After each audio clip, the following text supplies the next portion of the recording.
the Kharadron Overlords podcast.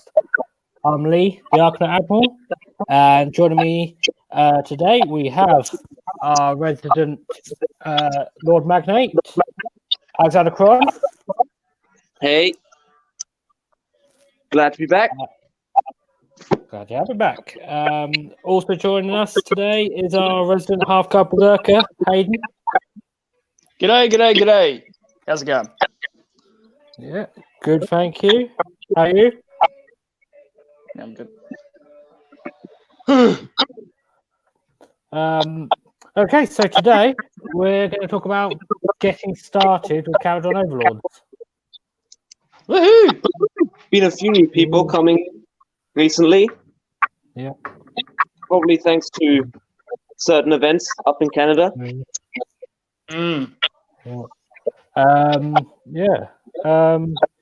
So I think where do you guys want to start? So I think we probably want to start with buying tips, but I guess to kind of understand buying tips, you kind of need to understand the units a little bit. Yeah. Although, can I just say something first before we start going into units? yeah. So so the first point that I want to make to any person trying to get into KO is that, because obviously you have to understand the units, but also you have to understand the army as a whole. And all I can say is KO is awesome in regards to their model selection and their play style. However, they can be very punishing to the player, just because you have to be very careful about what you're doing. So it's great risk to a lot of reward. That's all I'm going to say in regards to that. But it's a difficult army to master. However, if you're really, really keen on KO and you really love them, go for it, man. It just means that just be prepared to get your face kicked in a couple of times when you're starting off. After that, once you start picking up, the tricks. Yeah, and it's a strange one because there are some elements of it that are relatively easy. Like people always say, shooting is like a no-skill game, but yeah, it really is. It requires skill. Yeah. Target priority, very important. Yeah, like placement of units. And it's not quite as simple as point and click because when you've got 4-inch movement, you kind of need to be thinking 1 or 2 turns ahead about where you're going to go, because if not, you're not going to be in range of things. Yeah, and you equally you don't want to end up receiving a charge. Yeah, exactly. So you really have to be careful about your order of activation as well, especially with that shoot target priority. So you need to what targets you're shooting at through order of activation. So let's say you've got a big unit of Arcanauts. They might need to smack something first so that you can get to another thing, and I don't know, that kind of stuff. Yeah, and you don't want to leave your short-range guns without anything to shoot, really. Because yeah, exactly. You shoot the short-range stuff with your long-range weapons and vice versa. Yeah, you really need to maximize your firepower at all, Yeah. Okay. Anyway, sorry about that. Putting the most amount of firepower on the least, on their weakest point, essentially. Yeah. Yeah, exactly that. Okay. So, in terms of units, which ones do you guys think are like the must buys? Well, you've obviously got your one battle line, which is the Arcanauts. And even for a new player, I would recommend buying 3 of those boxes so you can because that helps with the heavy weapons. You get 1 of each type of weapon in a box. So if you buy 3 boxes, you can give each unit 3 of each weapon, because that's the optimal loadout as the book stands at this moment.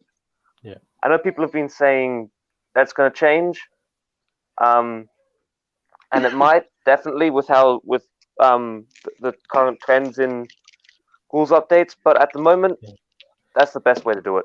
Yeah. Even though it'll give you a spot of 3 sky pikes. Well, because we're at that same, like, even if you're playing like 1,000-point game or something like that, that means that you'll still have the option to really load up one unit full of stuff and then have another ringer. So you so you can have a lot of firepower in one unit at a very low point game. Yeah, and actually, even if you're because the argument would be the only reason you'd want only 2 boxes of Arcanauts would be if you're playing 1,000 points. But I find if I'm playing 1,000 points, I actually normally upgrade one of those to a 20-man unit anyway. Yeah, exactly. So, yeah, definitely 3 boxes of Arcanauts is a great way to start. What about things to avoid? Injured when masters. you're just starting off. Yeah. Gun haulers. Gun haulers. Okay. The only really way to use those is in that battalion, and that requires a lot of models. Yeah. Yeah.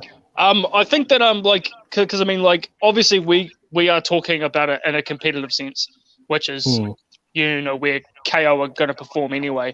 But in the end, if you guys are more interested in just playing, fun games, some of that, take those dudes, take gun haulers.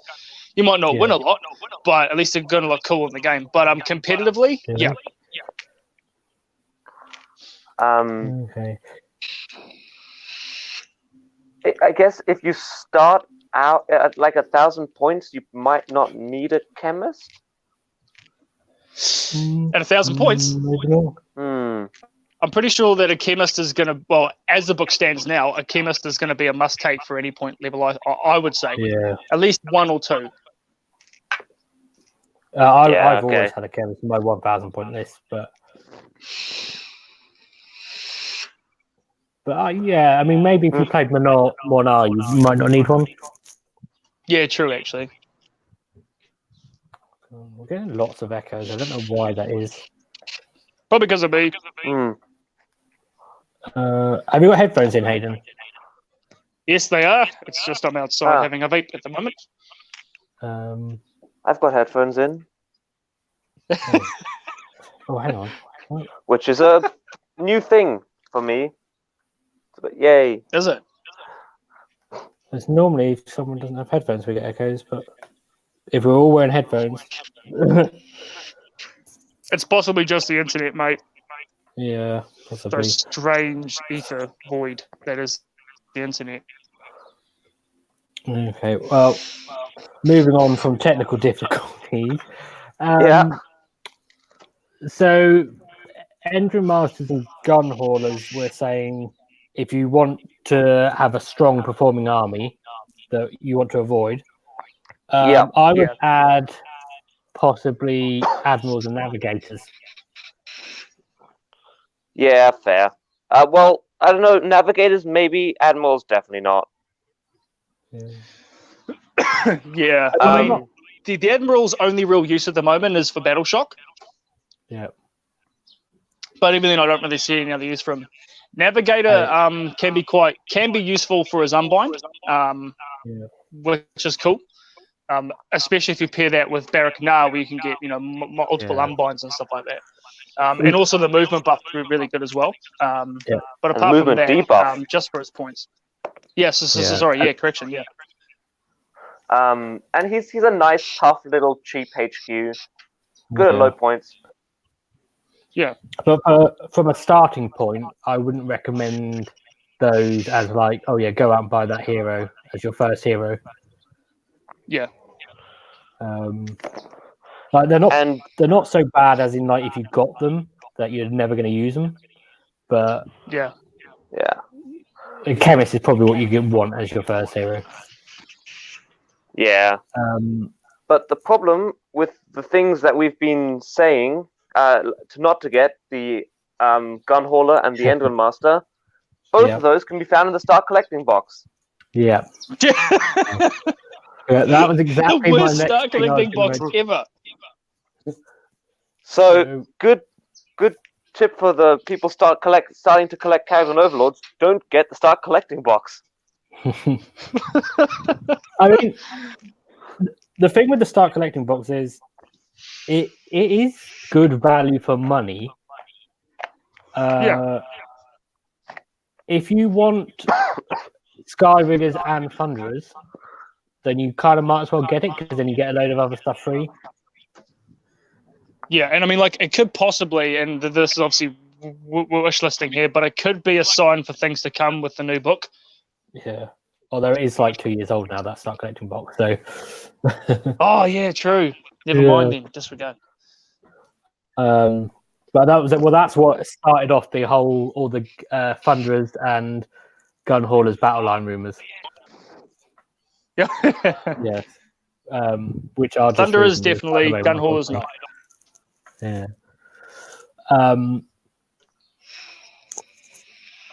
But yeah, so it's good value for money, but it's unfortunately because you don't get your battle line units. No. I would say it's more for adding to your collection rather than starting your collection. Yeah, definitely. There's the other box set as well, which if you want to do some hunting around on the internet or phoning around lots of shops, you might be able to find the Battle Force box somewhere. Yeah, from Christmas a couple years ago. Last year? Yeah. So just to explain what that is, if you really are completely new to Kharadon Overlords, every year, well, recently, the last couple of years, every year, Games Workshop have God, that echo's really bad. Can you guys hear the echo? Yeah, I can. I've for the last the past couple minutes, you guys have been cutting out so badly. I've hardly heard you. Oh. Good. Well, there is a storm about to hit where I live, so that could be it. I don't. You guys don't echo. It's just me. This is. Yeah. Although it's not doing it anymore now, so I'll carry on. But yes. Yeah. But, so basically, these Battle Force boxes is every year at Christmas. Games Workshop thing to bring out. Yeah, I am. Yes. Assuming they're working. So they bring out these box sets that are really good value for money, and the idea is people buy them for Christmas and presents. But they're limited edition, so they're only available. There's one run of when they make them, and once they're gone, they're gone. So the Kharadon Overlords one was 2 years ago. Well, a year and 10 months ago, 9 months ago. And it's absolutely brilliant value for money. And the models you get in it are really good. Yeah. But because it was one run of models, then it's actually very hard to find now. But if you can get it and somewhere is selling it at its original retail price, then it's great value because you get in it a frigate, an Archanaut company, an admiral, a gun hauler, and a unit of Skyriggers for what was originally £100, and whatever that is in dollars and Australian dollars, etc. But you can occasionally get them. I mean, I bought one a couple of months ago and I got it for £90 from a shop that sells everything at 10% off. So, great value. Are you guys there? Yeah, man, it's just getting real choppy for me.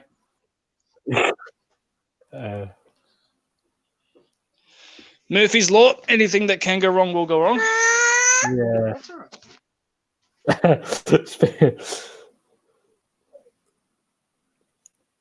right. What do you think about ships, Hayden? I know, Alex, if you're there. Ships. So for ships, I would say, with my, great experience, that probably the Ironclad is probably the must take, just because of its transport capability. It's reasonable amount of firepower, and it's just a cool, just a cool model. The frigate is good, and especially seeing our mate up in Canada doing so well with them. I think it's just something that you should really try and take. The gun hauler, that can piss off, man. I mean, that thing's just a waste of plastic, in my opinion, for the meantime at least. But yeah. Would you recommend that someone buys one though at the beginning of their sort of like venture into Kharadron Overlords, or would you suggest they if wait? I was to recommend anything in regards to ships for a brand new beginner, because obviously ironclads are a very expensive kit, I just go for the frigate at first, because it's a good piece to learn how ships work. And especially if you want to play Zilford, it's a good opportunity for you to just trial out all the stuff you need to do. Apart from that, if you do have the cash for it, and if you do want to go full on into it, buy an ironclad. Am I back? You're back. Yes, yeah. you're back. G'day. Hooray! We're just talking about ships, Alex. Yeah. But which ones are good and not? Yeah, and whether you would recommend people actually buy one right when they first start. I guess out of all the ships, I'd recommend to buy is the frigate. Gives you it's affordable in small point games. Gives you some transport capacity, which is what you want from ships. The frigate is kind of the one that's viable at 1,000 points, isn't it? So yeah, it is. Yeah. And if you are gonna unless you're one of these people that you can start playing an army and paint up 2,000 points very quickly, you're going to be playing some 1,000-point games early on, aren't you? So it's a great way of starting. If you're really on a budget and you don't want to spend lots of money, I would actually almost recommend just don't buy a ship until you've really got your head around the army and played some games. And then, because you kind of often end up deciding between a frigate or an ironclad, and you can make a more informed choice what you would prefer once you've played the game a bit. The ships are very expensive. Well, relatively compared to the rest of the army. Yeah. It all comes down to how much money you kind of want to put into things. Something we could talk about is basically, if you're on a budget, where to get cheaper models, such as look on Facebook groups for deals. Yep. Facebook, eBay. If you're in New Zealand, go on Trade Me. That's always a good place to get some kits. Or if you want to get things brand new and you can't find anything else, especially for New Zealand and Australia, we go around the bush and we just order straight from the UK. It's a lot cheaper for us. We set up a PO box. That kind of thing.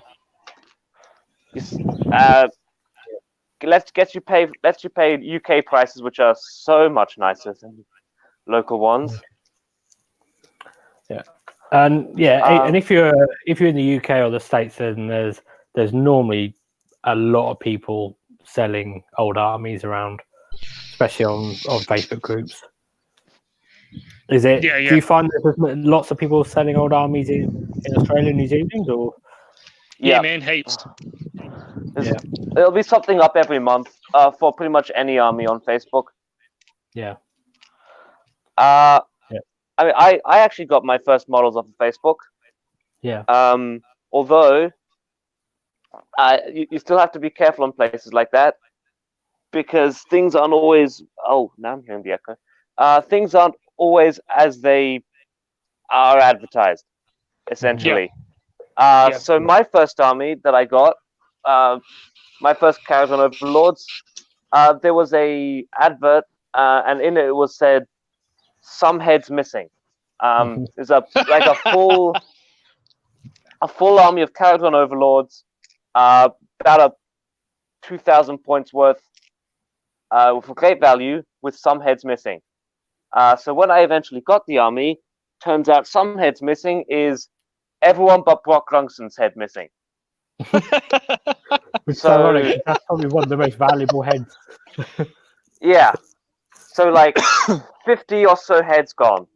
How good? Which is basically how I came up with the put Skitarii heads on Kharadron Overlords. I mean, it looks good in retrospect, but back then it was just, I need to find some heads for these guys because I can't just run around with a bunch of headless dwarves. Yeah. Because I mean, like when I first got into KO, I got into them the moment they came out. So I even did the dirty and I just pre-ordered my stuff from Games Workshop direct in New Zealand. But obviously back then I didn't have a family, so it was okay. But yeah, so that wasn't a good idea. Well, it was because I still love the kits, and for me it was worth it. But yeah, definitely be careful with that, because I mean, if you are going on Facebook groups, as Alex said, it's not always as it seems. And always ask for photos. The moment you see something and it doesn't have a photo, that needs to ring alarm bells. So you need to start questioning them, going, "Hey, can I see some photos of the stuff?" But the thing is that, to be honest with you, most of my interactions on the Facebook trading has actually been really good. I mean, they've always been really upfront. They've always been really honest with me in regards to condition. And I mean, sometimes leaving a guy's throwing in extra stuff if it's too late. So, yeah. I've never been outright scammed by Facebook, which is nice. But you hear horror stories. Yeah, like my mate recently bought some ogres. Wait, no, I lie. So this dude from the United States was pretty much gifting my mate a whole army of ogres, and he's been waiting 3 months for them, and they still haven't arrived. Huh. Yeah. So that's kind of that's kind of crap, but that's what it is. Okay, and another place you can sort of pick up models on the cheap is eBay. Yeah. But you need to know your prices, obviously, because you could end up paying more. And if you're buying from the States, they don't incorporate GST into the price, so you sort of have to work out what the GST is. Oh, buddy. And generally speaking, obviously, you don't have to buy direct from Games Workshop, so there are a number of websites and stores that sell things at either 10% off or 20% off Games Workshop's retail price. Which, when you're starting out, I always go through. So sorry, carry on. I was going to say, when you're starting out, if you're prepared to spend a bit more, and rather than getting things, one or two models one or two kits every now and then, and buy several kits together, you get your free postage. It really does work out good value. Good Games does that pretty well over here in Australia. They get 10, sometimes 20% off if you buy in bulk over here, off of retail price. Yeah, I usually get all my stuff from the UK from Element Games, personally. Yeah. I mean, if you're in the UK, you're sport for choice, really, because there's several places. The only thing is, obviously, if you only want to buy one hero, and then they're charging £5 postage, it's not really worth it. But you just have to generally either bolt together with someone else or buy several kits so you get your free postage, or if it's a more expensive model, it's worth paying the postage anyway to get that percentage off. Yeah. Always try to make a bulk order with your friends. We've done that with Forge World a lot as well. Just saves on postage. Yeah. There's lots of alternates if you're on a budget. Yeah. There's a lot of options. Okay. What would you recommend people look out for if they are buying either on Facebook or eBay, and they're not buying new on sprue or new in box models? What would you recommend they look out for?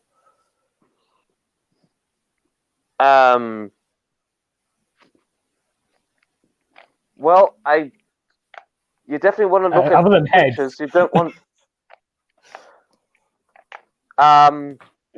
look at the paint job, I guess. Yeah. Make sure at the very least the paint isn't really thick. If it's not too thick, you can usually just strip it quickly or paint over it or what have you. Yeah. If they're thick, basically unrecognizable models, then obviously there's a reason he's selling them. Basically, there's a reason he's selling them. Yeah. Watch out for guys that, and I know it's not often a thing, but if new guys are selling their stuff and they've got enamel paint on them, that's going to be a real bitch to get off. Yeah, I mean, obviously, generally speaking, new in box or on sprue are worth more, and then unpainted models, and then painted models sort of should be the cheapest, depending on the quality of the paint job, obviously. So, I mean, personally, I wouldn't buy painted models. That's just my personal choice, because I want to paint them myself and I want my models all to match. But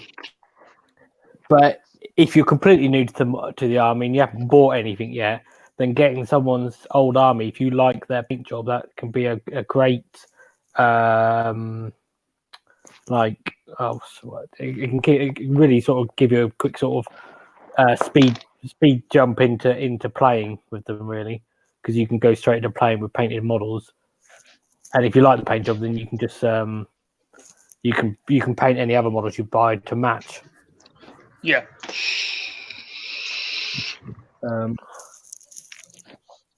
What about weapon loadouts and things when that sort of thing when you're buying pre-built armies? Yeah, I'll always look at that. So, for example, if you are lucky enough to find a dude that has splurged out and bought all the skyhooks he needs, take it, because skyhooks are really hard to come by, especially because there's only one per kit. If you're buying engine riggers, especially because I know a lot of inexperienced players will put skyhooks on them and stuff like that, and dual cannons, which you can still technically double for Sky Wardens, so it's not that much of a bad thing. But yeah, definitely. So if you can find dudes that have a lot of skyhooks, definitely go for that. And for your floaty boys, just make sure that that you're getting the right stuff. Yeah. And when you talk about skyhooks, what you're talking about there, if you're really new, is on the Archanaut company. That's where you want to look out for, see what the Archanaut company are built with. Yeah, very much so. That's one thing I always look out for, is what the Archanaut company are built with. Sky riggers would be the next, because obviously they can be two different types of units. Whether like you said, whether they've got swords, basically whether they're engine riggers or Sky Wardens. First of all, as you said, you can, if they've got the guns, the big guns, the drill cannons, the grapnels, and the skyhooks, and they can be either engine riggers or Sky Wardens, so no one's really going to pick you up on it. I guess, when looking to buy Sky Wardens, you probably don't want them with the grapnel launchers. No, definitely not. Definitely not. Those dudes should not be grappling anywhere. No, but they've got enough maneuverability as it is. If they've got a grapnel launcher there, you can easily just snip off the sky mines and then say it's an engine rigger. That would be fine. And to be honest, they will snap off eventually anyway. They will. They won't be on there long, so don't worry about that. And that's actually a lot of the time Sky Wardens, if you buy them second, there's a good chance they might not even have the sky mines on them. Yeah, I mean, I never put them on mine personally, just because I was a bit lazy. Yeah. Well, I put them on all of mine, but then some of them are starting to come off now, and I've now been sort of magnetized them to put them back on, because it's basically just means you don't have to worry about them. They come off again, but at least then you haven't got to try and glue things or anything with them. When you just put the just and put that's it there. actually a good thing that we can. Sorry, that's actually a good point that we can segue into in regards to modeling and assembly and stuff like that. A lot of the KO stuff, especially the stuff that flies, is either on really fiddly, tiny, clear sticks, or just the bits can be really fiddly, so a lot of stuff can fall off and break off. So you have to be aware of that. I've seen a lot of really good alternatives to the flight stands, for example, the Ironclad, because it's such a big dude. And the flight stand is tiny. I mean, like when I had my stuff, I mean, those things were the first things to break off every single time. Yeah. So there's lots of different ways you could do it. If you go into Green Stuff World, there's actually clear acrylic rods that are actually quite big that you can, I don't know if you have a Dremel or something like that, you can Dremel out the flight stand, but put some green stuff in there and stick it in. Or you could even, like, I've seen dudes, shout out to Sloan down in New Zealand, but he used like actual terrain, like some of the New Age of Sigmar terrain. He actually stuck it onto there, and it looks really good. Yeah. I've seen that. Yeah. So I've never used the flight stand that comes with the model for a ship.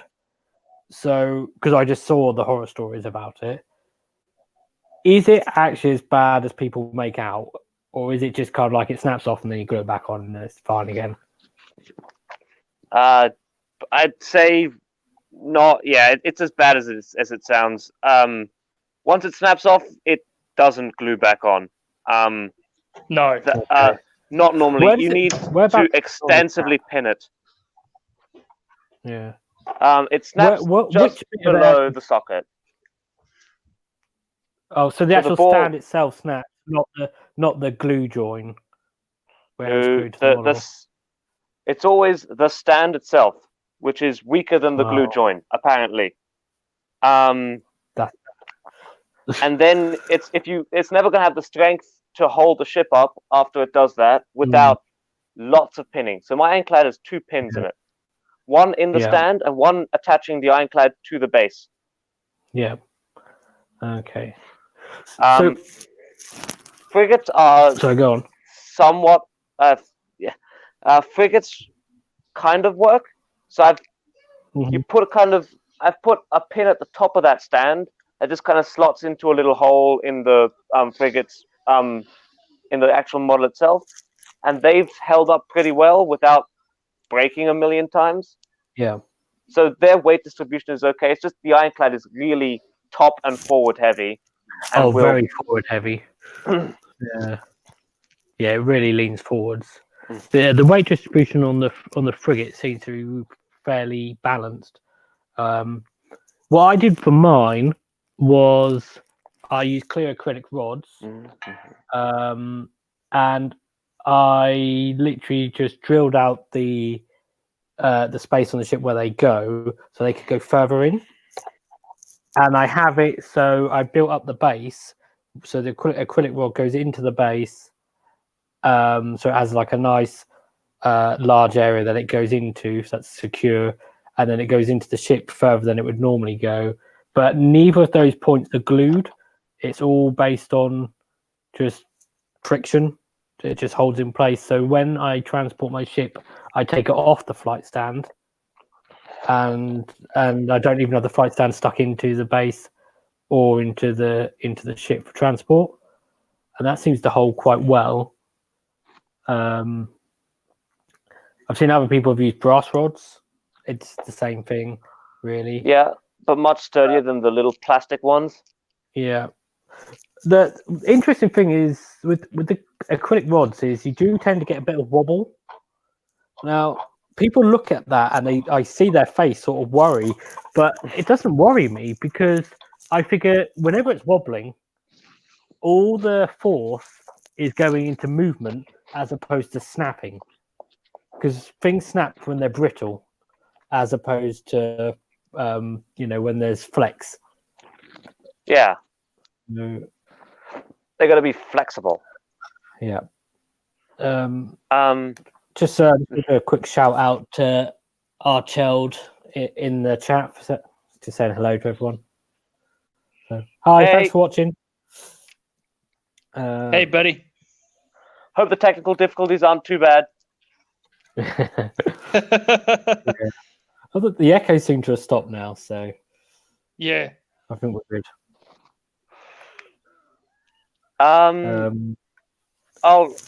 So magnetizing. Has anyone tried magnetizing? Yes. Personally, I haven't. I really need to. But yeah. Before we go on to that, I just want to shout out another option for flight stands, which is Magnet Baron. Right. I haven't used them personally, but I know a lot of people really rate them highly. When people ask about them on Facebook, I know they about flight stands. I know they get a lot of people suggest them. Basically, they are clear acrylic flight stands that are probably 1/2 inch in diameter, and they have a magnet on the top, a massive magnet on the top, and then another magnet that you stick to the ship. And I'm assuming they're very strong magnets because just purely because of the size of them. And then so you just you can just attach the ship to the flight stand with a magnet and then take it off for transport. And so a lot of people are using those. I don't know how much they cost, but they come in a couple of different sizes, and they're a good option. Yeah. I think they do small ones that can fit the Skyriggers as well. Again, I haven't tried them. Skyriggers, I've had them break a little bit, but mostly they're pretty solid. Yeah, Skyriggers tend to break on the glue joint where the flight stand attaches to the backpack. That's where mine always seem to break anyway. So you just literally glue them back on, and then they're fine again until they break again. And actually, generally speaking, I find they break once, they pull off any paint where they were glued, because that stays attached to the glue rather than the model. And then when you glue it again, that one normally doesn't then break again because it's the paint that breaks, not the glue. Yep. That's what I find. Anyway. Maybe I'm just being too rough with them in the case. Well, a couple of my broke the other day because I dropped them on the floor. So if you do stuff like that, you are going to have your models break. I mean, you just got to expect that.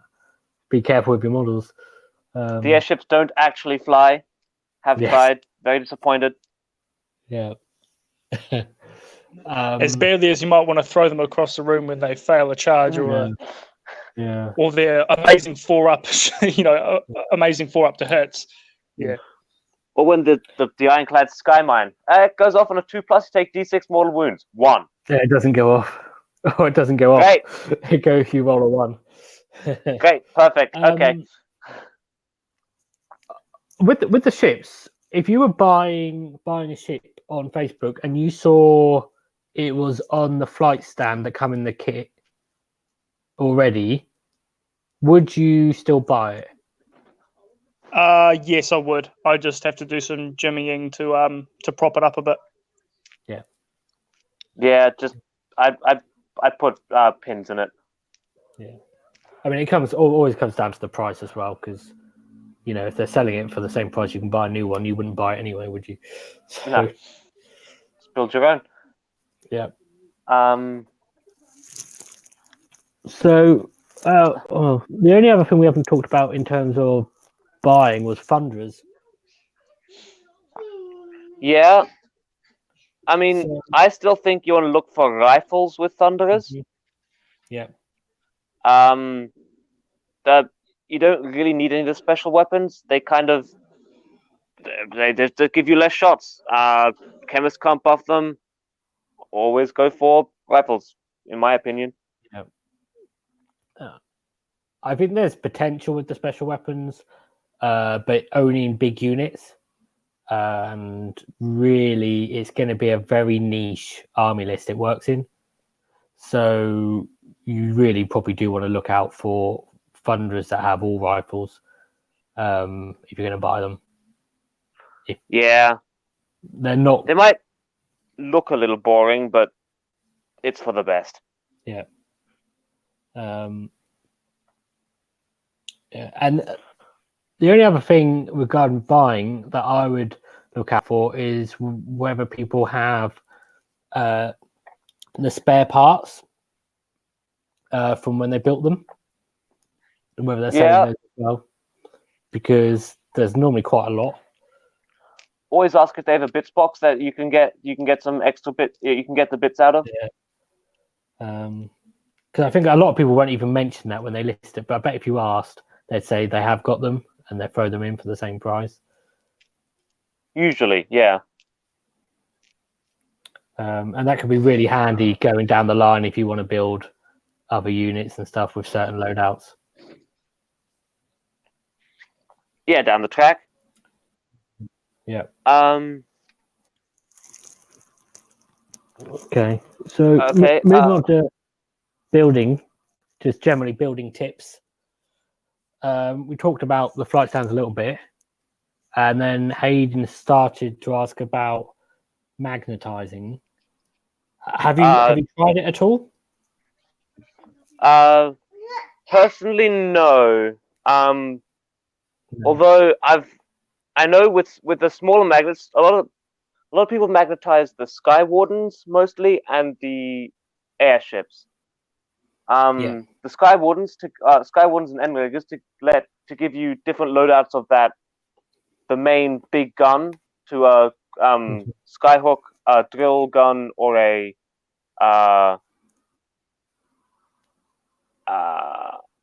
grapnel launcher. Yep, or grapnel launcher.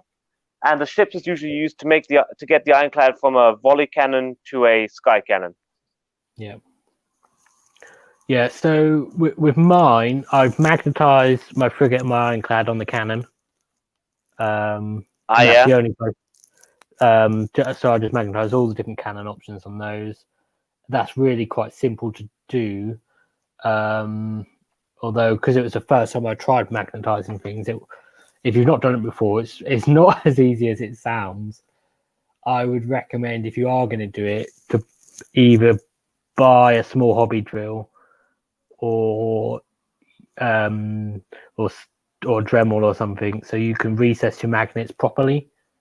If you end up either with gaps or a wonky cannon. I think nobody wants a wonky cannon. Look, it happens to what 40% of all ships have this problem. Okay. Yeah. But it does look a bit funny if your cannon's like not pointing straight. So if you are going to magnetize it, you've got to make sure you do it properly. The Sky Wardens, they are surprisingly easy to magnetize. And that's something I've really started doing. It's just the end handy bit of the gun. You just need to swap out that front bit, which you can use with just the two smallest magnets. Put a hole in each side. Yeah. Stick them in. Yeah, you don't even really need to even do any recessing on them. You just stick it onto the end of the gun, and then it's done. That could work. It's just the Sky. Because it's not very large areas to do it. Like on the Skyhook, it's just like 3 millimeter size end, really. Yeah. So you don't really have any magnets much more than that anyway. If you buy thin ones anyway, so the ones I bought are, I think they're 3 mil by 0.5. Yeah. So by the time you put them on the end of the gun and the one on the end of the drill or the Skyhook or something, you've only added 1 mil to the weapon, which is not really noticeable. Yeah. I found personally a good place to buy magnets is eBay. There's some sellers on eBay that sell like hobby magnets in bulk. Yeah. Yeah, you can get them on Amazon, AliExpress, loads of places sell magnets cheap if you shop around. and the one thing that I'm really starting to do is I want to magnetize all my sky mines, and I want to magnetize the main weapon or the cannon on the Sky Wardens, because if you have the mines done and the cannon tip, that means that they can either be a Sky Warden with a drill cannon, or they can be an engine rigger with a grapnel. Yeah, and you Which don't is have to really buy handy. double the boxes. You end up buying a lot less kits, and when they're £25 for 3 models, buying less kits is really It handy adds up. because and you can actually, I found, because obviously I've already built a lot of mine, you can go back and magnetize some things fairly easily. So things like the sky mines, because they snap off anyway, I found you can just snip them at the base of the cord, stick a little magnet on there, and then stick a little magnet on I don't even know what you call it, the bit that sticks onto the ball, the Aether balloon type thing, and then they can just go on and off there.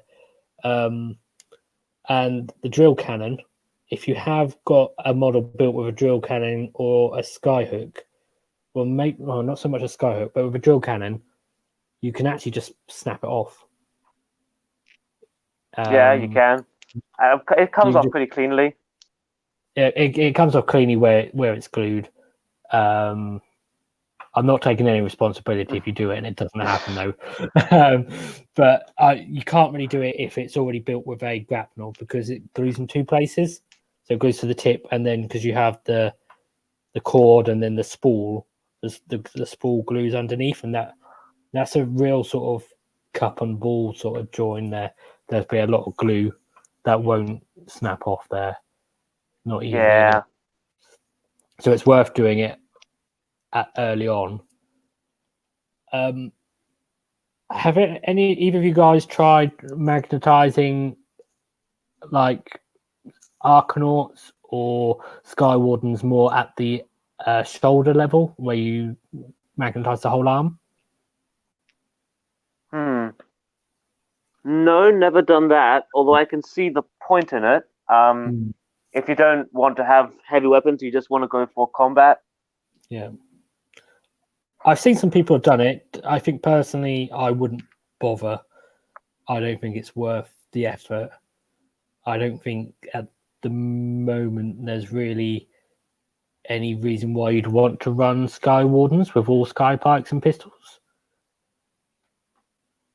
Sky Wardens probably not. No, you want heavy weapons on those guys. You might riggers, though. Yeah, engine riggers you might want to, but if you did if you're also likely to end up building a Sky Warden unit, then if you just you do your drill cannon guys, like I said, which is much easier, then you can substitute them in for grapnels if you want to. Yeah. But then obviously you your drill cannons in your Sky Wardens, so I don't know. It might be worth it with engine riggers. I think with engine riggers, Sky Wardens just keep those heavy weapons. Yeah. Engine riggers, it will be easy with the swords and the pistols, but the grapnel gun, I can imagine that it should be doable. I guess if it's you're only going to be doing 1 or 2, so it wouldn't be that bad. You wouldn't want to do a whole unit, but if you just did 1 or 2, then it wouldn't be so bad. Yeah, if you're really in the magnetizing mood, why not? Yeah. What do you think about magnetizing Arcanauts? I don't think there's any need. You always want to have special weapons on those guys, always. Mm-hmm. I can't see any kind of situation where you just have an Arcanaut with company with swords and pistols. So just when you buy the box, stick all 3 heavy weapons on. And then when you get multiple boxes, switch out as needed. Yeah. The only time I can think you might want to is if you've bought extra skyhook weapons and then you're worried about the new book coming out, and therefore you want to maintain your ability to put, like, say if you to put volley guns on or something. It's the only time I can think you might want to. But what I would say is, for the amount of effort you go to, you can buy an Arcanaut body and a backpack and a base very cheaply on a bit site. Yeah. So if it does happen, you just do that, and then you can, then you've got the volley gun bit you need anyway at home. So you just quickly build one Arcanaut and paint it up, and it's not going to take you long. No. Sorry, guys, I got to go. Okay. All right. Thanks for coming on, Hayden. Cheers, all good. I'll try to be here next time, mate. Right. Cool. Yeah, all right. Oh, he's gone. Okay. Well, I think so. Another thing I want to talk about was, well, that'd be useful for newer people, is where to get lots of skyhooks. How to get lots of skyhooks, because one option, the basic option is, of course, buy 12 boxes of Arcanauts, but no one wants to do that. No.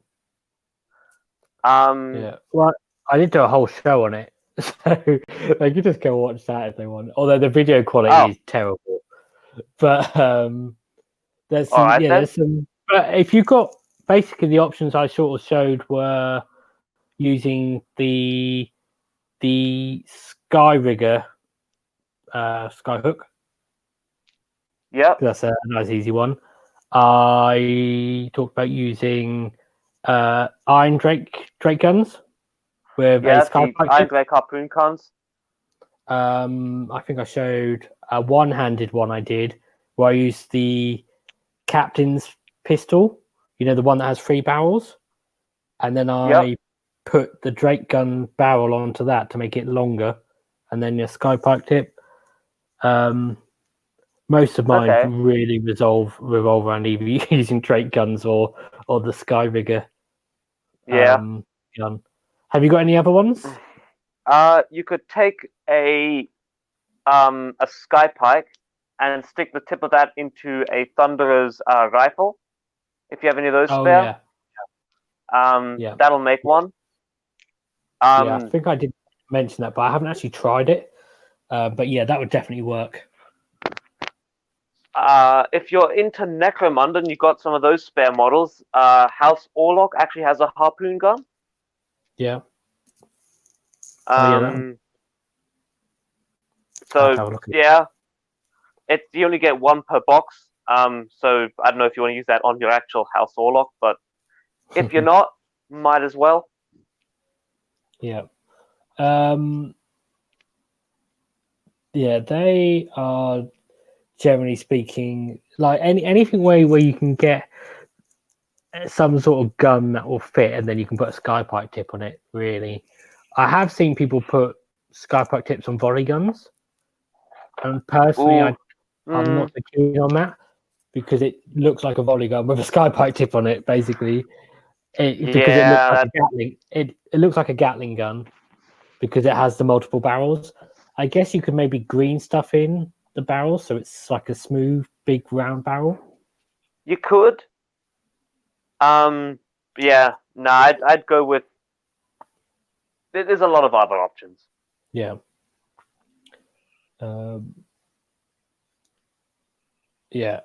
guess maybe you could use just a grapnel tip from the Skyrigger kit and just put it on the end, even just on the end of a pistol if you wanted.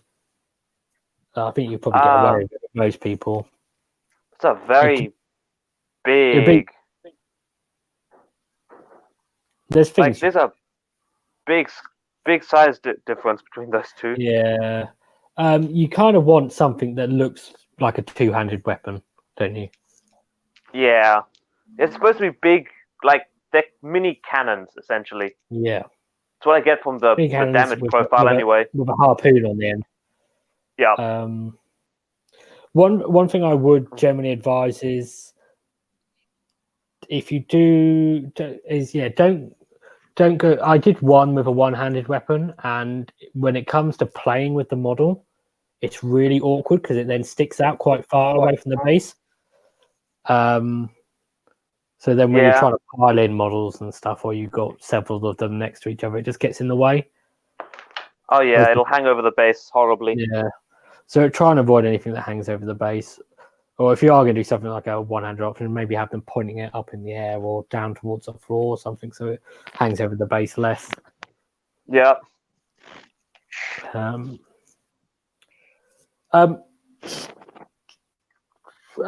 Any other building tips that you have?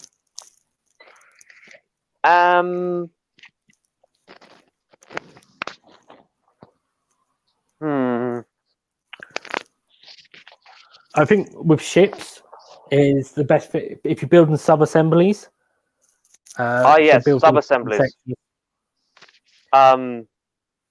So because there's a lot of parts inside of other parts, for painting purposes, it's better to build sub-assembly is building large portions of it, like build the balloon separate, build the hull separate, but keep them apart until you finish painting. Yeah, and then just glue them together at the end. Yeah, using super glue at that point because plastic glue won't work over paint. No. I did my ships and sub-assemblies mostly because I come in slightly after everyone, the first initial run of people that bought the models and took their advice and realised that was the best thing to do. But I only did the balloons, and when I did my frigate, I only did the balloons and the hull separate and the crew. But what I would say is just even things like the little side wings with the propellers on, I would even do those separately because I actually snapped those off a couple of times. Just because where I had the model leads like sitting down on a cutting mat, and I was, trying to get to areas and things, and then you sort of push the model, and there's sort of areas that get strained. So I'd leave those off, and also the drills, the little drill bombs that the ships drop, because they sit inside a recessed area. So they're almost impossible to get to. So I would do them separately. Yeah, even on the Ironclad, actually, I know they're hanging off the side, but because you're probably going to paint them separately from the hull, paint them a different color, it's going to be a lot easier from like missing parts or hitting the hull accidentally to just keep them off. Yeah, and you can get to the hull underneath them better as well. Yeah, definitely. I left them on. And obviously the crew. A lot of gimmicks down there. Oh yeah, the crew definitely. Because then you can just paint them like you paint a normal model. So build your ships and sub-assemblies, and generally speaking, the more sub-assemblies you do, the easier it will be to paint. But then obviously you do have a little bit of a risk when you put it all together at the end that you can mess things up. Do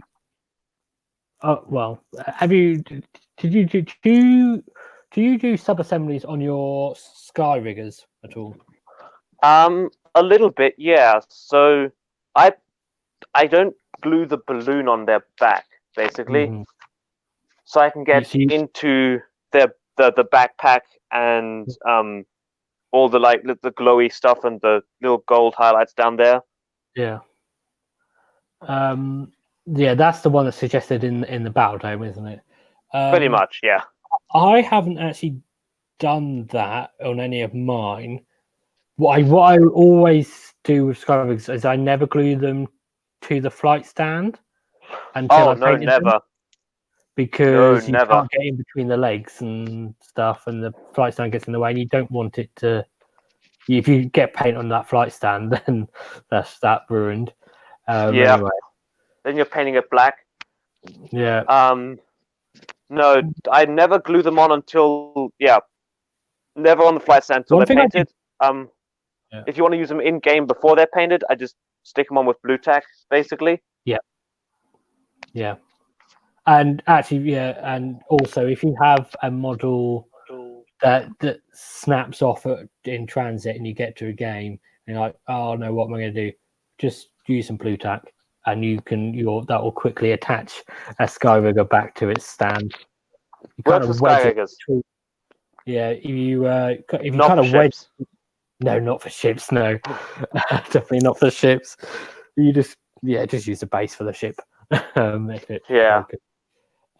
One thing I did recently with some Skyriggers, and I kind of did it by accident.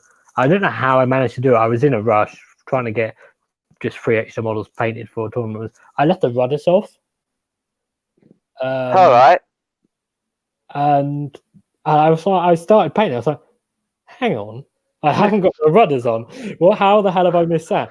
But actually, it was really handy because it makes getting to the underside of the balloon easier. It makes getting to all the backpack easier.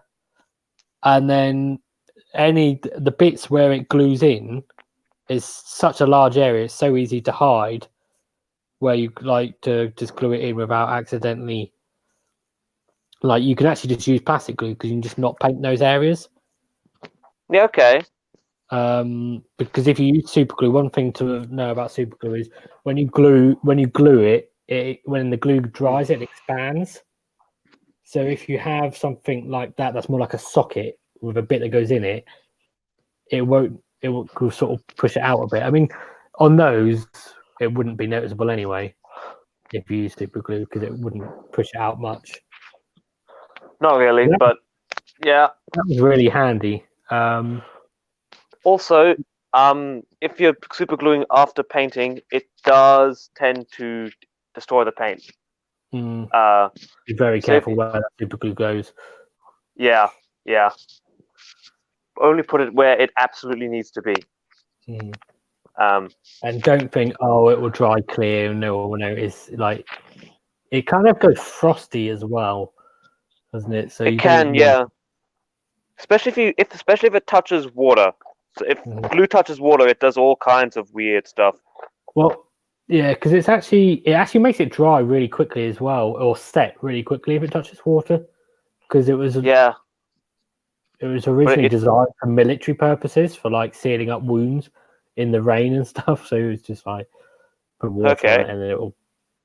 Yeah, apparently, I don't know if that's true. Dang, we need Hayden for this. Pardon? Yeah, we need Hayden for this. He'd know. Yeah, it's probably one of those urban myths. Do you, when you build, say, Thunderers or Arcanauts with a special weapon, do you sub-assemble them? Nah. I just paint underneath. They're so small. There's so many of them, at least in my list. I don't need to put full detail underneath the weapons if I can't reach them, but you usually can. They can be a bit awkward to get to, depending how you model them and because they end up almost touching the chest of the model.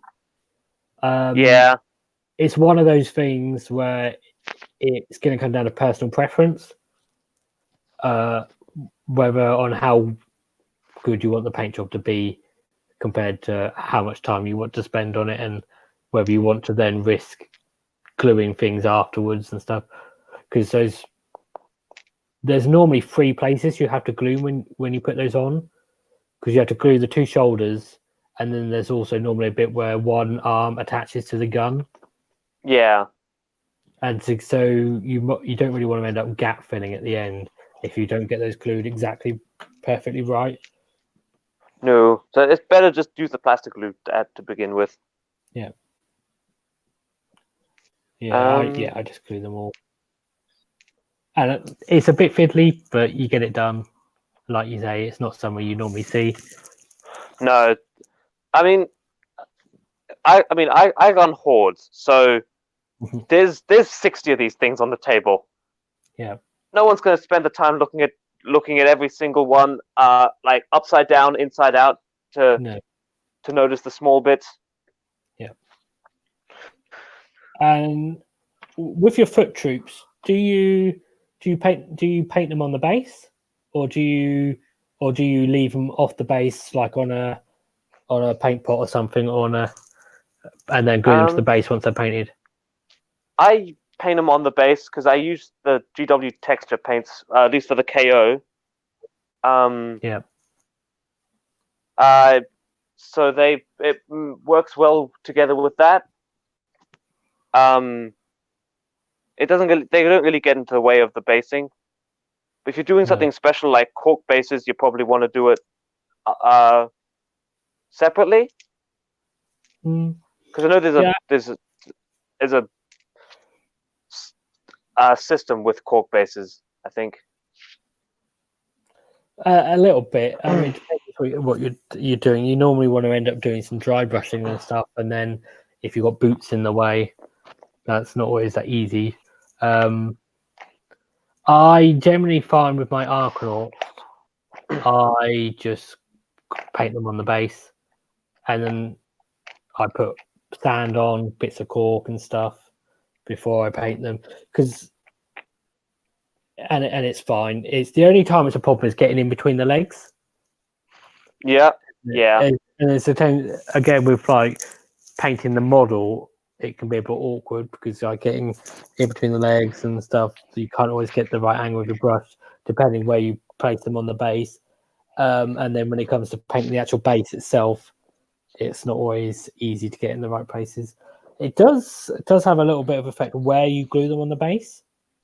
Like if you glue them standing a bit further back, it's normally easier to get between the legs from the back. Yeah, all right. Really far forwards. But if you put them dead center, then this kind of, I don't know, it's equally hard from both directions, but then not necessarily easy from either. Yeah. Sky riggers, I always paint the base separately because they're on the flight stand. Yep. If you want to keep a clear rod, you got to be careful with that thing. Yeah, the way I do it is because I don't want it, and I normally build up the bases a fair bit with cork and sand or filler and other bits and pieces. So I will normally glue it all, make everything, and then I will mask up the flight stand. Okay. So cover that with masking tape, and then I can spray it without getting any crap on it, basically, getting any paint on it. And then I will leave that masking tape on until right at the very end when I'm doing highlights and washes things, because then it's handy because then you don't have to be too precious when you do your dry brushing and stuff. Because I can see the value in that. Yeah, so you just mask it up and then peel off the tape at the end. That's pretty handy. Because I don't want to see the little disc at the bottom of the flight stand. No, I don't want to make a lovely base and then just glue a bit of clear plastic on top of it. Yes, like I cover that thing with the GW texture paints. Yeah, I cover it makes a little mound, but you put enough of it. I cover it with sand and then paint it, or whatever I'm putting on the base, really. Yeah, same goes for the ship bases if you're using those. Yeah. Big if. Yeah. Anything else regarding building or painting? No, I think we've covered it. Yeah, without going into full painting tutorials or anything. Yeah. No, I'm not good enough to do a full painting tutorial. That's. Yeah, we'll leave that to the experts. Yeah. Like Duncan. Yeah. Paint Jesus. Yeah, and Finch Ventrella and people like that. There's lots of Yeah, they're fiddly models to paint, but once they're done, they look very good. Yeah. All I can say is I love Null Oil. Null Oil turns your crappy paint jobs into like the best paint jobs. Yeah. Just be careful not to use too much, because it There's will pull. There's never such a thing as too much Null Oil. Yeah. I don't know. I've had it where I just, when you get a bit happy with it, and you're doing a whole unit of Arkanauts or something, you slap it all on, and I've had them, and then I've looked at them after it's dried, and then there'd be one. I've had one model once where it was just like the seat is basically the model's bum was black. Okay. Because all the null had pulled and just sat there. I had to paint over that. Yeah. Also, it can go shiny sometimes. Shake your pot first. Definitely shake your pot, otherwise it'll go shiny. Yeah, it's good. And there's two different types, isn't there? There is gloss Null Oil. Yeah. Yep. If you have gloss Null Oil and normal Null Oil, make sure you're using the right one. I've always used the right one. I've never made mistakes like that before. Yeah. There's some shiny buildings. Very shiny buildings. Be careful of mixing water with Null Oil, because that will also make it shiny. Oh yeah, you want to use the paint thinner. Well, it's not Art Code. It's the other one. Lamia Medium. Lamia Medium. Yeah. Use that instead of water. Yeah. I mean, I just use Null Oil neat, really. To be honest, that's fine. Pretty much. It's so thin. It doesn't need. I don't really need thinning, unless you're good putting it on something very light, and you don't want to darken it up too much. Yeah, that's for like pure recess shading. Yeah. One other tip I would have when it comes to painting the models is if you've got models, say Thunderers, Skyriggers, and Heroes, not so much the Arkanauts, they tend to have pipes going from the backpacks and things. Bright color works really well on them. Yeah. Like, something that contrasts with your paint scheme. So I pick them out in gold.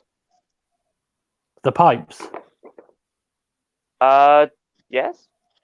Yeah. Oh wait, no. Oh no, those pipes. Oh, yep. No, I mean. No, I know what you're talking about. Are like hoses. Yeah, the hoses. Yeah. Okay, no, those are just black. No, I failed. Oh, yours are black. Oh, okay. Yep. They don't stand out at all. Okay. Oh, you should do it. I failed. Well, I mean, it depends what you want. I mean, it's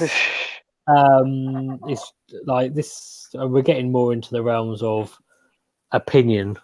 I mean, everything we talked about is opinion, but no, everything we speak is hard fact. If you don't follow our advice, you're doing it wrong. You're a bad Kharadron Overlords player. Yeah, but no, because like a model can look very good if it's got a very sort of monochrome paint scheme. Like if you do a monochrome paint scheme, it can look really, really good. But yeah, I think a contrasting color on them looks really good. And my new favorite thing is the gloss varnish. Oh yeah, hard coat. Hard coat. And then anywhere we have, I do it on like the backpacks where you have like a orb bit thing to make that bubble effect. Yeah, like it makes glass basically. Yeah.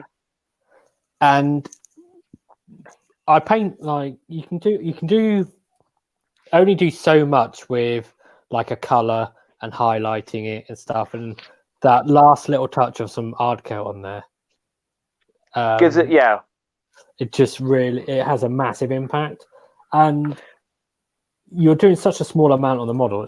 A pot of that's going to last forever. But for my last, well, not my last tournament, my second to last tournament, but it was only about a month ago. I bought some of that, and I was lazy when I first painted all my Argonauts, and I hadn't really painted those bits an interesting color. And I sort of where I evolved my paint scheme over time. I had to go back, and I did it with like 30 Argonauts and Oh, that's cool. 30 Argonauts I mean, and 18 riggers in one night. Painted them all green. Painted them all green. Highlighted them with 2 different lighter greens, and then a tiny white like edge bit, where the light is just hitting, and then hard coated them all in one night. And oh damn. so I would recommend do them as you paint the models, and don't think I'll go back and finish that off later, because you will end up doing like stuff like that. And the same with dials. If you want to paint like, oh yeah, do them when you do the unit. Just take that extra little bit of time just to do the dials at the end, because if not, you will at one day end up having to go back for your whole army and paint all the dials. And I mean, you'll be a pro at it at the end, but unless you don't care about doing the dials, and then it doesn't matter. But don't try and kid yourself that you'll do it later, because if you do it later, you will hate it, or you just won't do it later. So just do it at the beginning. Stop procrastinating. Yeah. Unless you've got a whole amount of other stuff to paint, and then it's more important to get base colors on them. I've got so much backlog. Oh, yeah. It's bad. I should stop buying models. Yeah, I've got a lot of stuff. I bought the starter collection the other day, and I need to start painting some of that.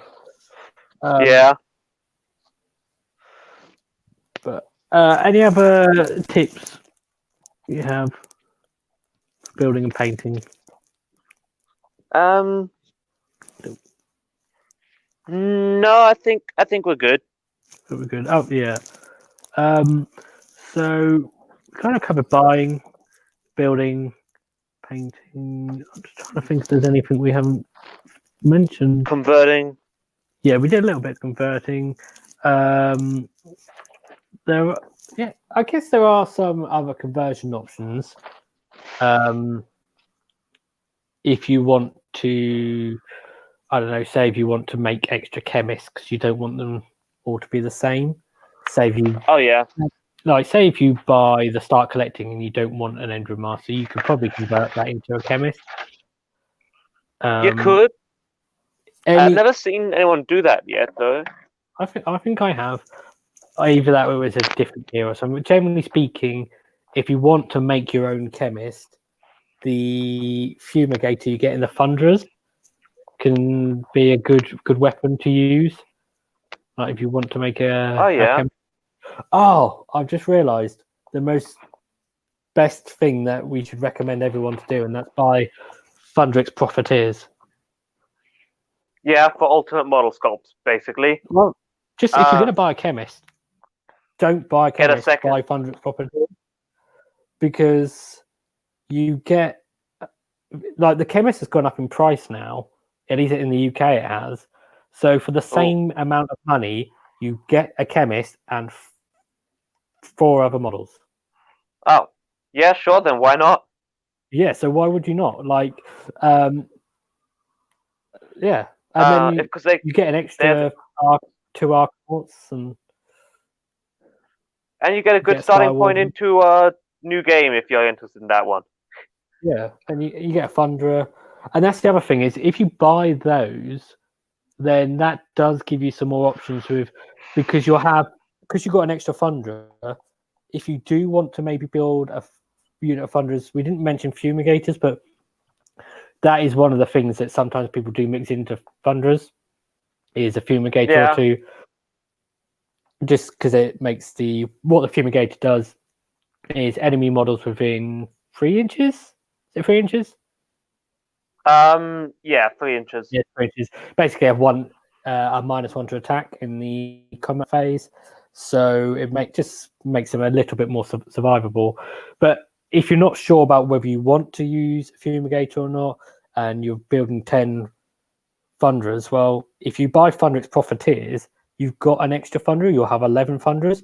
So just build it with a Fumigator, and then you haven't got to make that decision. You haven't got to spend the time magnetizing, because you can build the Fumigator, but then you've still got 10 Thunderers with rifles, or 15 if you want to build a unit of 15 or whatever. Yeah.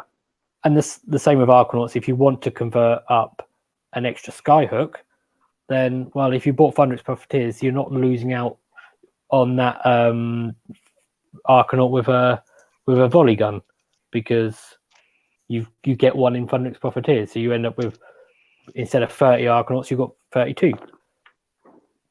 Yeah, So, no, that's a really good idea, because they are, even in Australia, they are pretty much the same price. It's $50 for the Shadespire Warband, and I think it's $50 for the Chemist. yeah. Have a look. So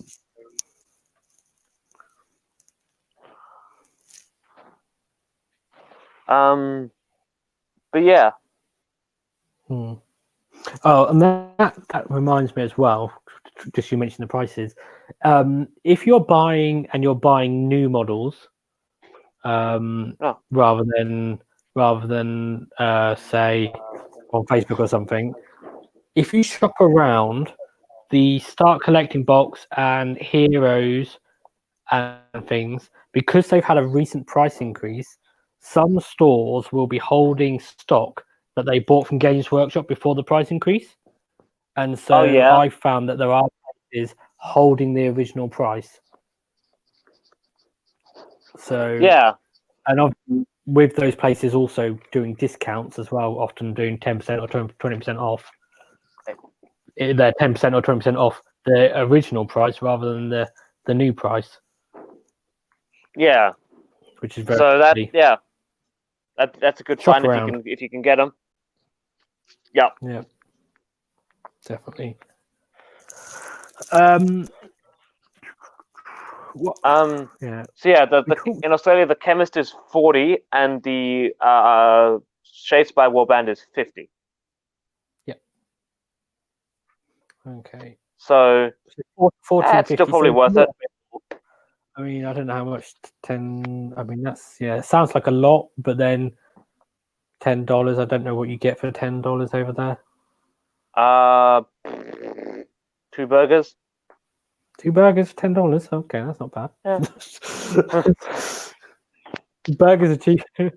Your models are expensive. Yeah. But yeah, okay, well, but $10 compared to the price of the kit, I guess is still worthwhile, isn't it? How much is an Arcanauts company over there? 70 for the Arcanaut company. Okay, yeah. Yep. So 78 for the Sky Wardens. Yeah, so $10 for getting those 2 Arcanauts and a Sky Warden. Thunder, it's worth it. Yeah, it's worth it, isn't it? I did see. Plus, they always. Sorry. They always come out with or at least with the first lot of Shadespire Warbands, they came out with just the models separately, which cost less. Oh, okay. Oh, yeah. So what's that price, including the cards or not? Yeah. So that price includes all the cards and stuff. Okay. Oh no! Wait, is it the cards or is it? I can't remember if I have the cards. Oh, I do have the cards. I think. Oh, do they have something? Do they have the just the models box available yet? I don't know. I thought I bought the cheapest way of getting them, and I think the other thing where you get them is you get card sleeves. I think you get the cards no matter how you buy them, and you get card sleeves if you buy the more expensive version. Okay. Oh, the sleeves as well. Yeah. That was the difference. Because I basically, because I'm cheap and I always buy the cheapest option on things, I bought the cheapest one and I got the cards. So there wasn't a version without. But actually, if you look on eBay, or not so much actually, but you might be able to find people selling just the models. Okay. potentially Yeah. without the cards. I don't know. It's worth checking. Or another thing you might find is if people have bought the kit just for, because I think I've seen some people saying they've worked out where they're getting them from, that they can, it's actually worthwhile to buy, say, 5 of these kits. Yeah, I've heard that. All right, so you can buy the models separately, and they do cost $40, Oh, so which that's is the same. exactly as much as the chemist. So why not just buy these models, because there's more of them? Exactly. Yeah, definitely. But yeah, if you buy 10 of them, of what 5 of them? Yeah, 5 of them. You get your Archanaut company. You kind of get your Arkham company because you get 3 of them will have, well, 5 depends of them how will he goes have volley together, guns. because he's easy to build kit. So Yeah, it's pretty snap fit. I can't remember if you can cut it where the arms are, because if you have bought an Archanaut company, you will have loads of spare arms for pistols and loads of You spare will. arms for swords and axes and things. Yeah. Ton. And that's another good tip, actually, is if you want to get extra Arkanauts, you can literally just go online and buy the bodies and bases and a backpack, because You can. The only expensive you, part is the special weapons. yeah, they do go out of stock though quite a bit, so you need to sort of, if you see them and you want them, then just get a load. Yeah. That's another thing I did when I was converting extra skyhooks, was I just built extra Arkanauts. So Yeah. I think I converted up like 3 or 6. It must have been 6 skyhooks. I basically built 6 extra Arkanauts. So that basically means that if they do go away, I still have the Arkanauts built with the volley guns and the sky bikes, because I just basically have extras. Yeah. It's quite handy. Kramer I Corp is unfortunately having to go to bed, so he's good night. He's going to listen to the rest later. But thanks for listening. I don't think there's much left. No, I think we've pretty much covered most things. Do you want to just cover some very basics about list construction? I mean, obviously we've done some stuff about army lists, but we've done and unit construction. Probably just more unit construction, because we talked about which things to look out for when you're buying them, but how you build the kits in general. Hello? I think I've lost him. I'll reconnect. Hello? Oh, no, you're here now. I can hear you. Oh, okay. Oh, good. Yep. Yeah. We mentioned the Archanaut already. Basically, because you're chemist, you're basically building your army around the chemist buffs. Chemist buffs 1 type of weapon in each squad. So what you want to do is you want to have as many of 1 type of weapon per squad as possible. So if you're gonna go with skyhooks, put all the skyhooks in the squad. If you want to go with volley guns, put all of them in that squad. Don't go couple of skyhooks, couple of volley guns, deal with everything that comes my way. Pick 1 weapon, stick with it. Same goes with Thunderers. Same goes with Endenriggers. If you want to get a weapon, max it out. Yeah, you want to specialize your units, essentially. You don't want to build a unit that's mixed, really. And no, when it comes to that chemist buff, it's not going to really help on a unit of Arkanauts with volley guns, because they've got 6 attacks, so 1 extra attack doesn't make much difference. But yeah, at that point, you say probably if better you off buffing the pistols. Yeah, but the reason you run a unit of Arcanauts with 3 volley guns is because that's the only way you can run your other unit of Arcanauts with 3 skyhooks. And say if you've only literally got the 3 skyhooks, the 3 sky pikes, and the 3 volley guns, then you also then have another unit that's all 3 sky pikes. Because actually, if you do have, like, if you haven't gone to the effort of converting, then a chemist buff on some sky pikes, or actually even the Arcanaut cutters, I found can be quite useful in certain circumstances. It generally does make sense to have a unit with 3 sky pikes as opposed to a unit with 1 sky pike and 2 volley guns, and then another unit with 2 volley guns and a sky pike. Because if that situation does come up and you want to buff them, at least you can buff the whole unit. You'll get more out of your buff. Yeah. Ships, you always want to go with, well, okay, the frigate, you basically just don't take the ship skyhooks. Mm-hmm. The only thing they do is drag your ship closer to the enemy in the shooting phase. So you can't do anything with your disembarking. You can't do any shenanigans there, and it just puts your gunboat closer to the enemy's combat unit. Yeah, and it's not damage. even a helpful amount either, because it's D6. Yeah. So it could be 1 inch, it could be 6.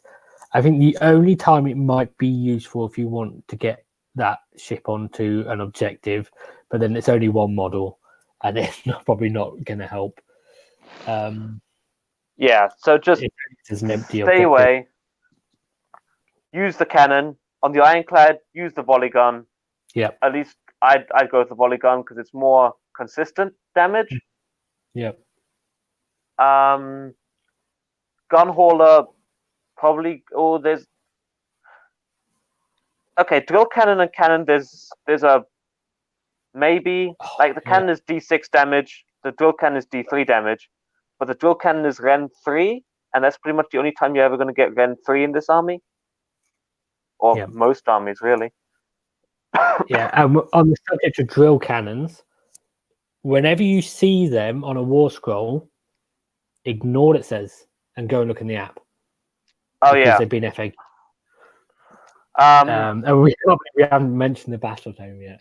I mean, we've mentioned it enough. That's an important detail for you people. If you're reading the battle tome, have a read.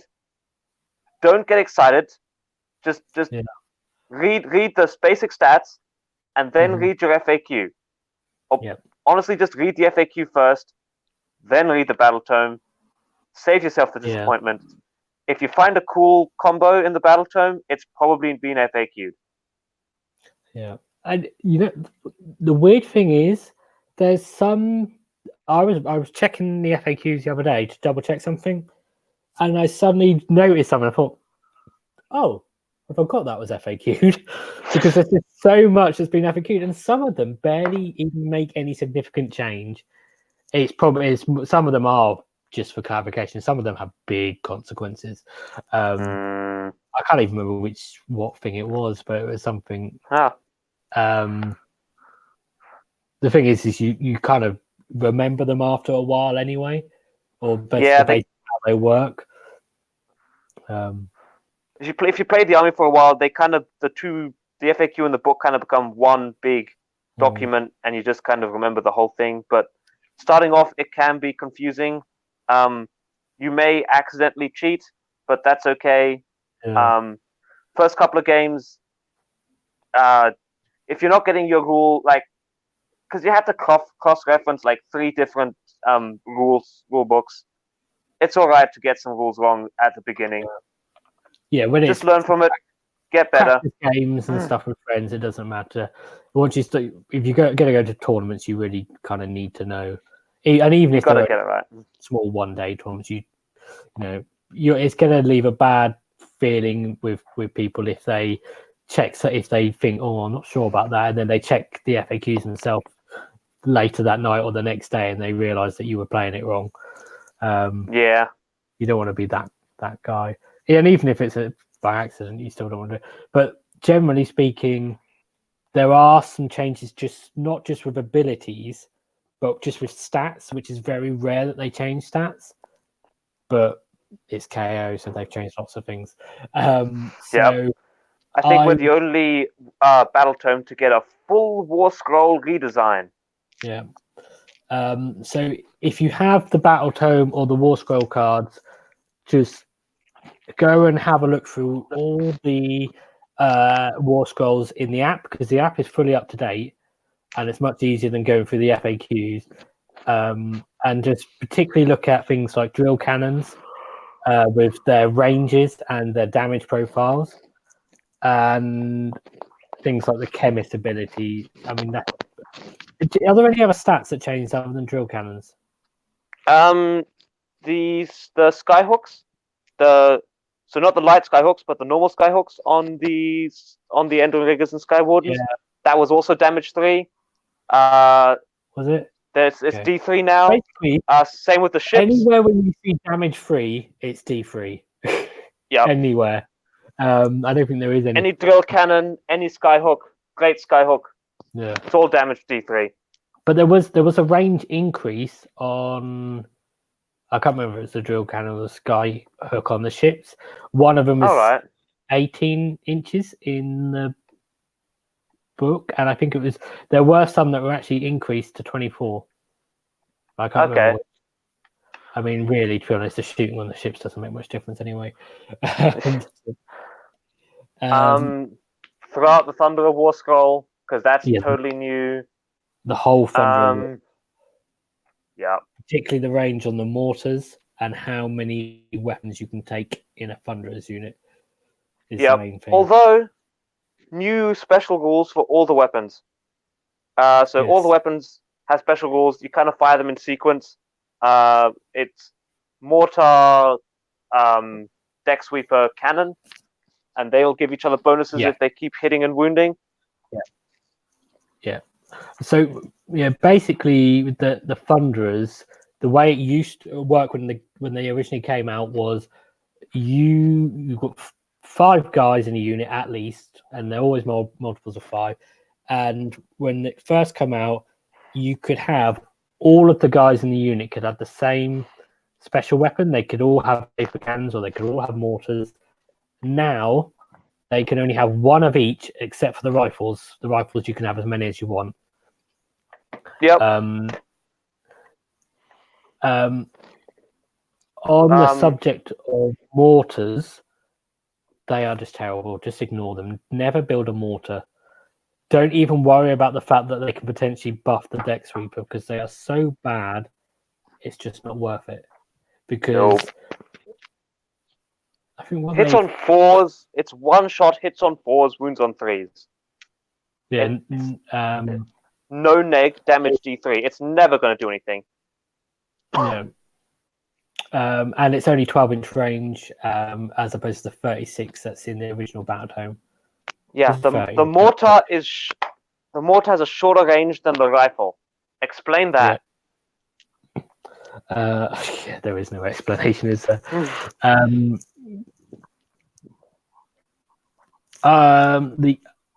So go for all the War Scrolls. The most important FAQs to abilities are the chemist, because the way that's originally worded, you can have 3 chemists and all 3 of them can buff the same unit. You can't do that. And, basically, a weapon can only ever be buffed once by one chemist. Yep. The other most significant change is the change to Barrack Zilfin. So the way it used to work was you could move the ship in the hero phase and then disembark your troops from the ships. What the FAQ means is that disembarking now happens at the beginning of the hero phase.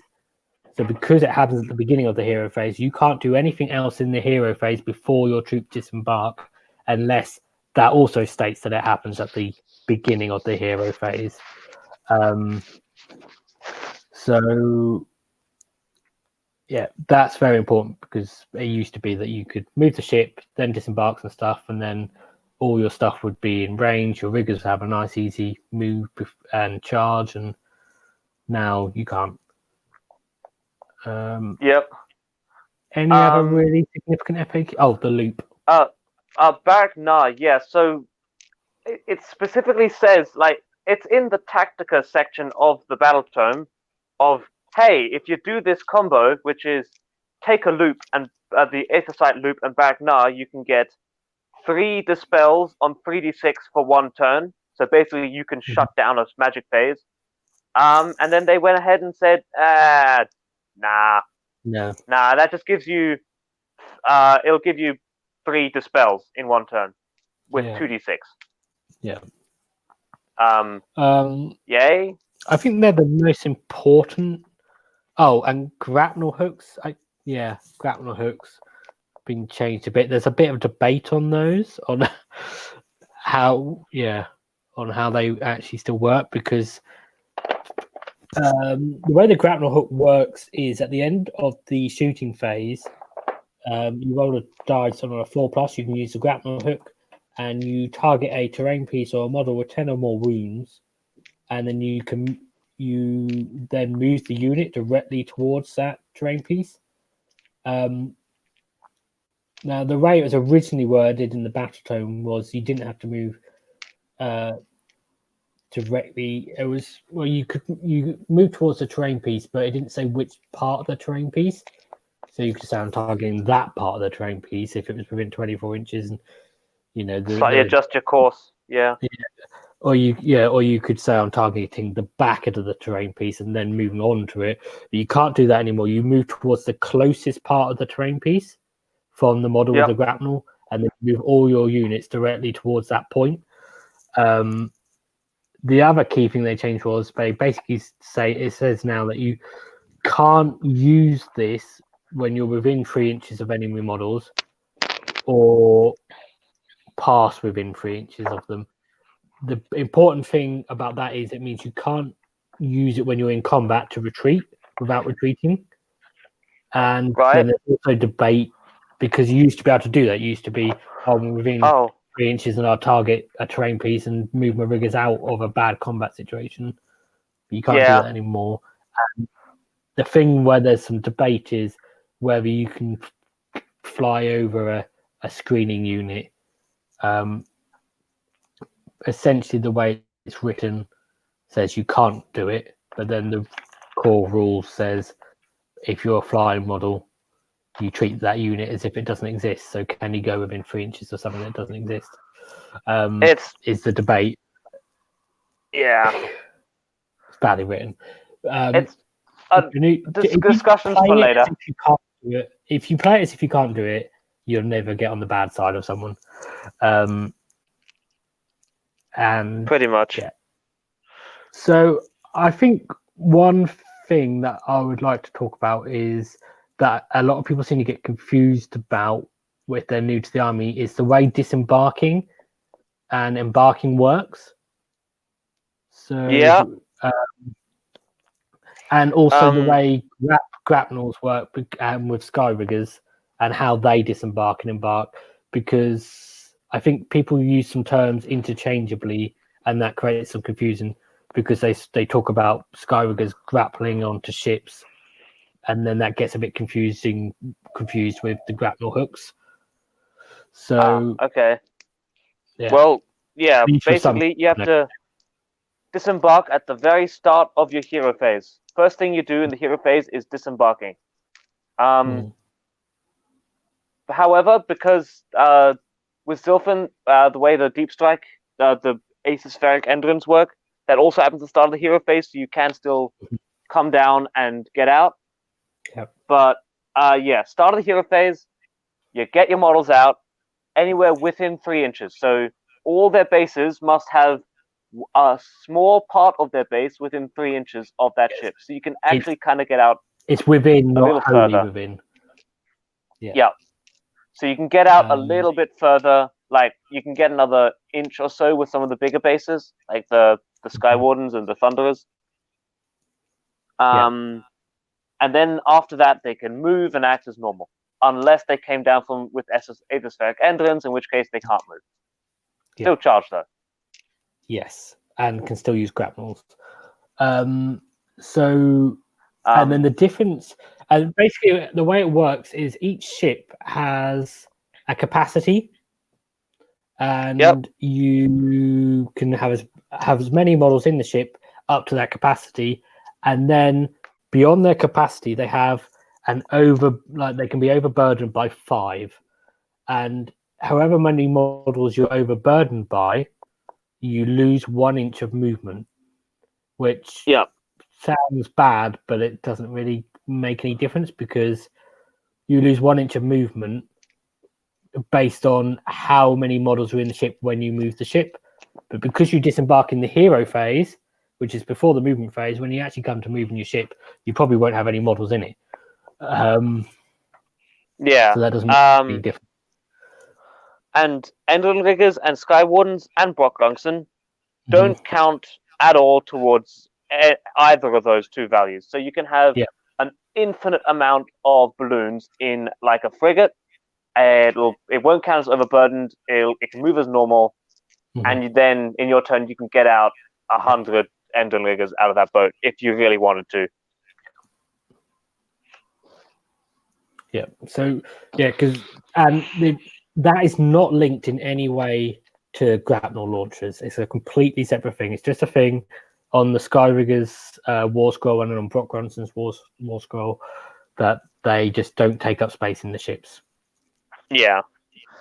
I think embarking also happens at the start of the hero phase, doesn't it? No, it's in their movement phase. Okay. So, essentially, you don't need to worry about how embarking works because you will likely never do it. Once you're basically, the other thing the ships have on their war score is they have a rule called setup, and it's just an ability that basically says when you set up the ship, when you deploy the ship on the table in the deployment before the game starts, you can declare that Skyfarer units, and that's important. That's the Skyfarer keyword is basically a keyword that all the Kharadron Overlords troops have. So basically, they use that keyword rather than Kharadron Overlords. So you can't put a ship inside a ship. Now that'd be a whole new level of clown car right there. That would be interesting. And that basically means that you deploy your ship and then you say all these models are in it up until the capacity and the overburden limit, or if there's engine riggers or sky riggers or Brock Gronsson, obviously they don't count towards that limit. So, and that is 1 deployment drop. Yeah. Which is very, very good. Yeah. And that's very useful. So that's how that works. And then in your turn, in your hero phase, at the beginning, you'll disembark them, as I explained a little while ago. There is one other important thing to note about the ships and the embarking and disembarking is what happens when your ship is charged and you've got a load of troops inside it still. So there's 2 possible situations there. One is the ship survives, in which case you can still disembark, but when you do, or any models that disembark have to be more than 3 inches from enemy models. So depending on what's charged them and stuff, you might be able to disembark, but it is a possibility that it's actually impossible to disembark your models because the ship is surrounded enough that there's nowhere to put units within 3 inches, outside of 3 inches.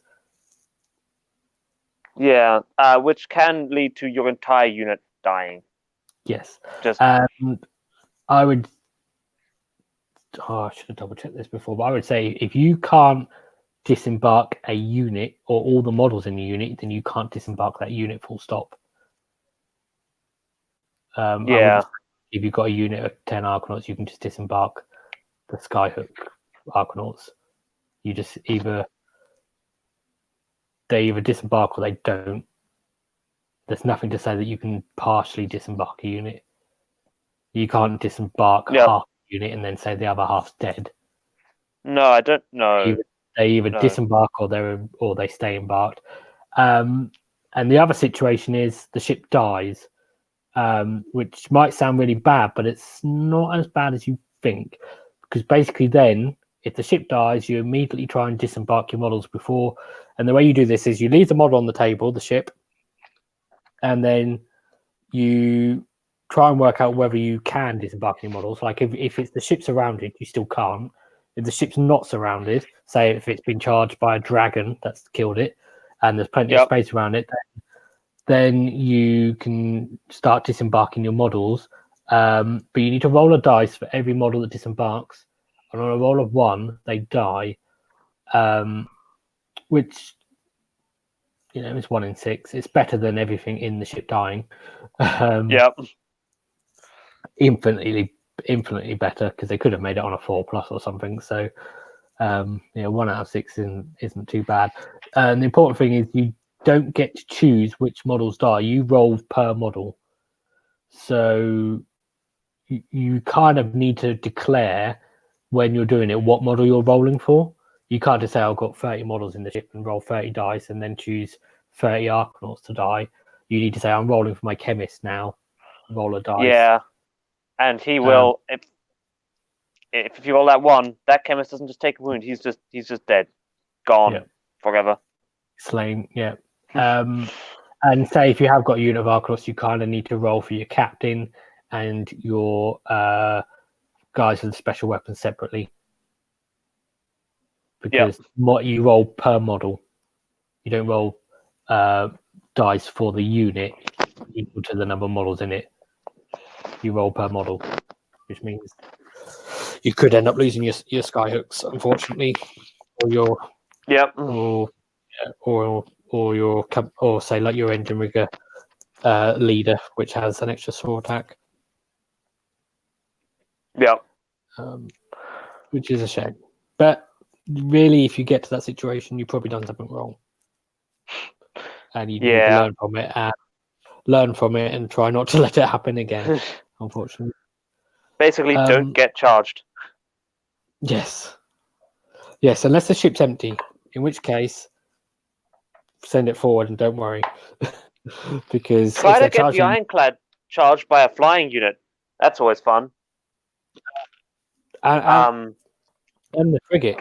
If there's a unit of 30 Grimgas, you don't mind. Put that frigate right up front. Just ask to be charged by those guys, because it's funny. Yeah. And generally speaking, you mostly use your ships for deployment, just to decrease your drops and keep your models alive.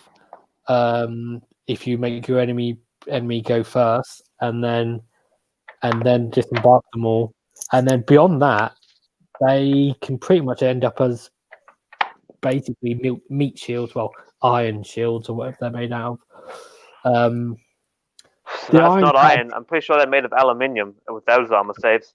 Yeah, paper, obviously. But other than the ironclad, maybe you don't really need to worry about. You're probably happier if people are charging your ships after all your troops are disembarked than if they're charging your troops. And so you'll generally, what I will tend to do is I will then disembark my troops, and then in the movement phase, my ship will move in front of my troops to protect them. Maybe not with an ironclad, potentially, depending on what troops you've got there and stuff, and where your other troops are going, because like a unit of 10 Arkanauts, doesn't matter if that dies either. But if you've got a unit of 12 Sky, so you want them protected. But then saying that if you've just got like a unit of riggers and then they grapnel off somewhere, you might not have anything there to protect anyway. So the ironclad, you don't necessarily want to use it too much as a meat shield, but if it's a choice between that or a big unit of Sky Wardens or engine riggers getting charged, then you choose the Sky Wardens to survive. Yep. Yeah, definitely. And I think really I have to basic thing we haven't covered. Oh, okay. head off. Sorry. No, it's fine. It's late anyway. We're going to talk for ages. I just wanted to quickly say, and it's a very quick thing, is when you build Sky Wardens and Engine Riggers, the way they work is the Engine Riggers are the melee unit, and the Sky Wardens are your shooting unit, and you generally Pretty build much. Engine Riggers with swords and Sky Wardens with guns, because there's no point. The guy who won in Canada, he was using them as both as shooting units, wasn't he? The Engine Riggers. The Engine Riggers were all swords and pistols. They were still all swords. The thing to note about the Engine Riggers is those pistols are surprisingly good. Oh yeah. The 3 shots, and then they're basically thunderer weapons. 3-shot thunderer weapons. So, but you don't. There's no point building an Engine Rigger. Maybe there might be some corner case situations, but most of the time you wouldn't build an Engine Rigger with a drill cannon or a volley gun because you pay more points for Engine Riggers than you do for Sky Wardens. So if you want that gun, you might as well have a Sky Warden with the gun because it's cheaper. Yeah. All right, I've got to head off. Yeah. Thanks for joining me. Thank you, everyone that's been listening. Yeah. I think we covered everything now anyway. So pretty much. If there'll always be more episodes. Yeah. If you want to hear more about list building, we have covered. Well, we did pretty much a series on it, didn't we? There is a playlist. It was from before the latest General's Handbook. Most of those, but a lot of the information in it is still gold. It's just the point changes, make some things more viable now. Which we've also covered.